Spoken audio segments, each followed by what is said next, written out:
કે બનાસકાંઠા જિલ્લાના સરહદી વિસ્તારમાં જીએસટીયુની ટીમ દ્વારા ગ્રાઉન્ડ રિપોર્ટ ચેક કરવામાં આવી રહ્યો છે. જો ખાસ કરીને વાત કરવામાં આવે તો વાવ તાલુકાના ભાટલી ગામે વરસાદ વિરામ લીધાને આજે 15 દિવસ જેવો સમય વીત્યા છતાં આજે પણ ખેડૂતોના ખેતરોમાં પાણી ભરાઈ ગયા છે. અને ખાસ કરીને શું છે ખેડૂતોની સમસ્યા, આપણે ખેડૂતો સાથે વાત કરીશું. ભાટલી ગામના શું છે તમારું નામ અને શું સમસ્યા છે ગામની?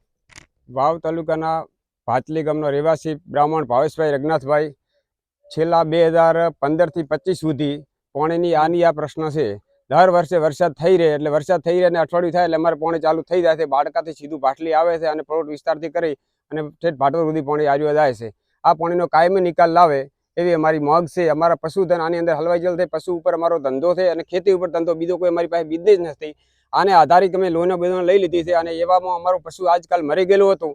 કોઈ વ્યવસ્થા થતી નથી. પાળ તોડીને બહાર વ્યવસ્થા કરવામાં આવી છે. કોઈ પણ સરકારે જાણીતા અધિકારીઓ આનો તત્કાલિક પગલાં લે અને કાયમી આ પાણીનો નિકાલ કરે એવી અમારી માંગ છે.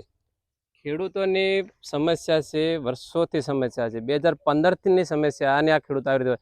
જોકે અહીંયા કોઈ જીઆઈડીસી કે કોઈ મોટો ઉદ્યોગ ના હોવાના કારણે માત્ર ને માત્ર ખેડૂતોને એક જ ખેતીલાયક ખેતી કરતા હોય છે. આપણી સાથે અન્ય ઘણા ખેડૂતો છે, એમની સાથે ચર્ચા કરીશું. શું કહેશો, ખાસ કરીને કેવી સમસ્યા છે ગામની? હા, પાણી ખૂબ આવવાથી અમારી ટાઈમ ઉપર ખેતી થતી નથી.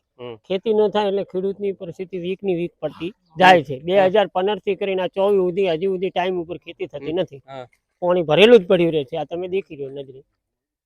ચોમાસું પાણીની સમસ્યા યથાવત રહેશે અને ખેડૂતોની વાવણી પણ ખેડૂતો કહી શક્યા છે કે વાવણી પણ નહીં થઈ શકતી. ત્યારે અન્ય ખેડૂતો આપણી સાથે છે, તેમને શું કહેશો બા?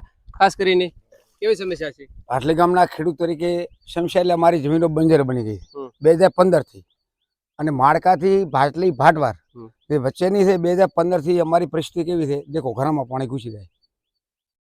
પશુધન કેવી રીતે સાચવવું? પાક હોય તો પશુધન રહે, કઈ જમીનની અંદર પાકે તો રહે ને.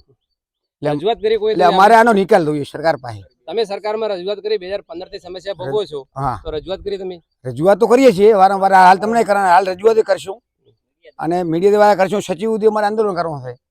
વિધાનસભા સુધી ઘેરાવો લેવો આપણે બધાને અને ત્યાં કલેક્ટર સાહેબને આવેદન આપવું છે. આમાં કેટલા દિવસમાં બંજર બની જમીન. ક્યારે વાવણી થશે? આ વાવણી તો થતી જ નહીં, પાણી ભરેલું રહે છે. બીજો કઈ ઉદ્યોગ ખરો? કંઈ પણ નહીં, ખેતી માત્ર ખેતી ઉપર. ખેડૂતોએ જણાવ્યું કે અહીંયા કોઈ બીજો ઉદ્યોગ નથી અને ખાસ કરીને જે સમસ્યા છે તે સમસ્યા કાયમી નિર્ણય લાવે તે ખેડૂતો માંગ કર્યા છે. કલ્પેશ ઠાકોર, જીએસટીવી, બનાસકાંઠા.